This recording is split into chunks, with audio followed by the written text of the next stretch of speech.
يا من يرى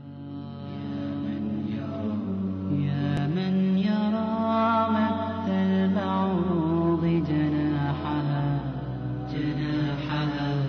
في ظلمة الليل البهيل اليلي يا من يرى. One of the really amazing things about Islam, and what caused me as a young man in North America to accept it as a way of life, is not only does Islam encourage us to accept the existence of our Creator, but also it pushes us to look into His creation at the variance in colors and languages and cultures and respect the power of this divine force through His creation. One of the most basic facts in Islam and most important beliefs is that there is a Creator. And one of the ways of recognizing His existence and mightiness is by studying creation. The Creator said to those who believe and those who do not believe in the Quran, "In the creation of the heavens and the earth, and in the alternation of the night and the day, there are signs for people of understanding."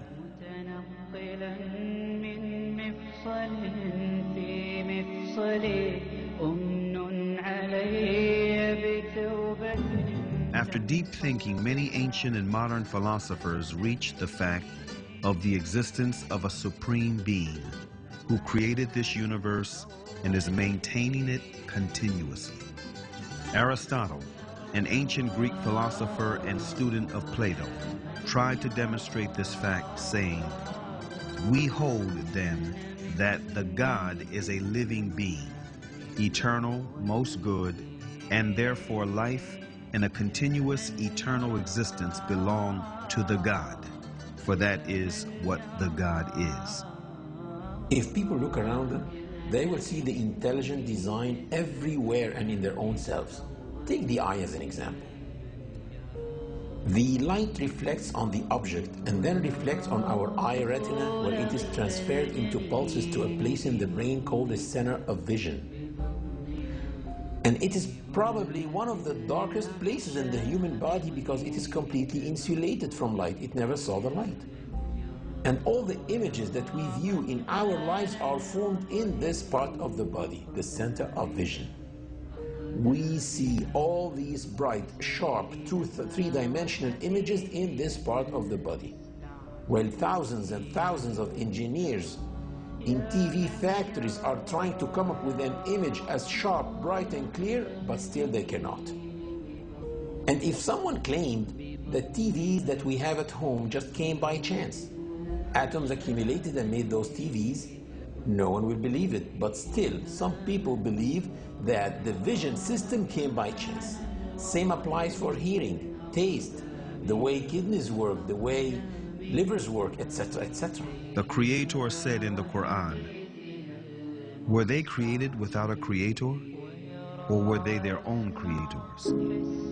René Descartes, a noted French philosopher and one of the most influential thinkers of modern times, was led to belief in God through doubt.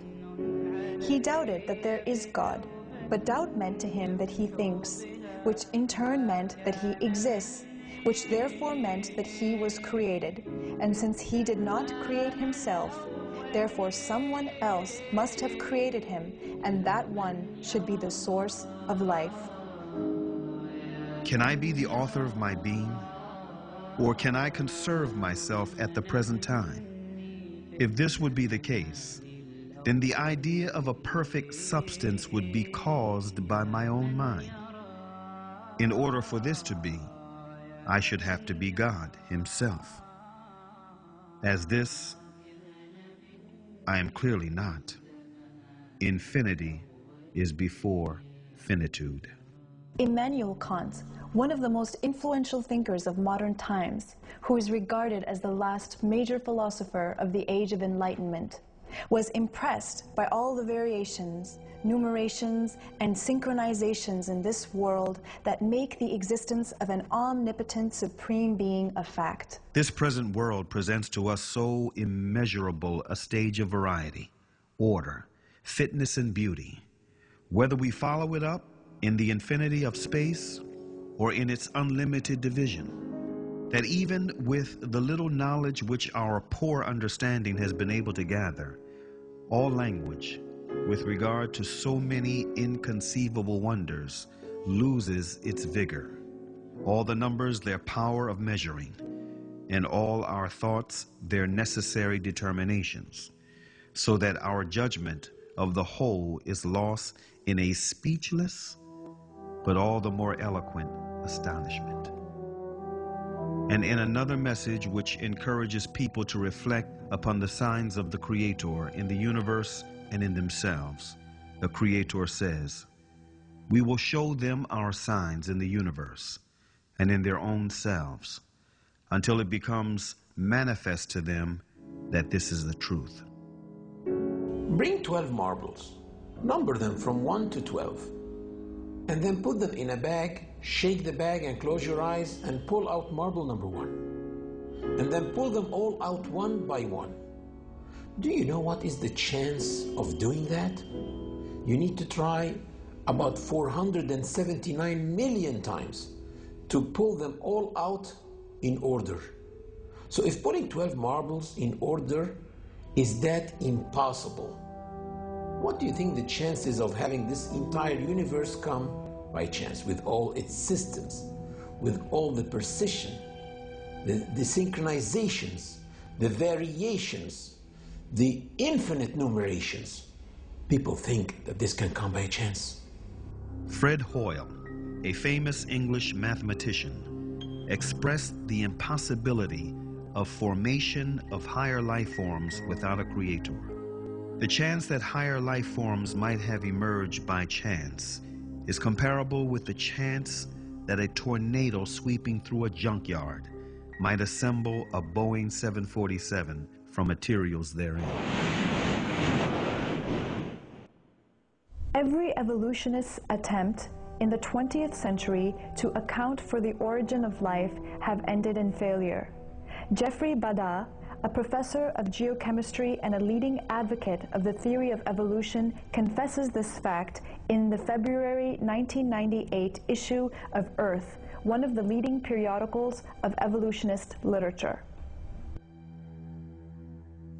Today, as we leave the 20th century, we still face the biggest problem that we had when we entered the 20th century.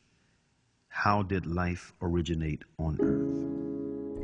After lengthy studies and several experiments, the famous French biologist Louis Pasteur refuted the foundation that lays ground for the theory of evolution. Can matter organize itself? No. Today there is no circumstance known under which one could affirm that microscopic beings have come into the world without parents resembling themselves.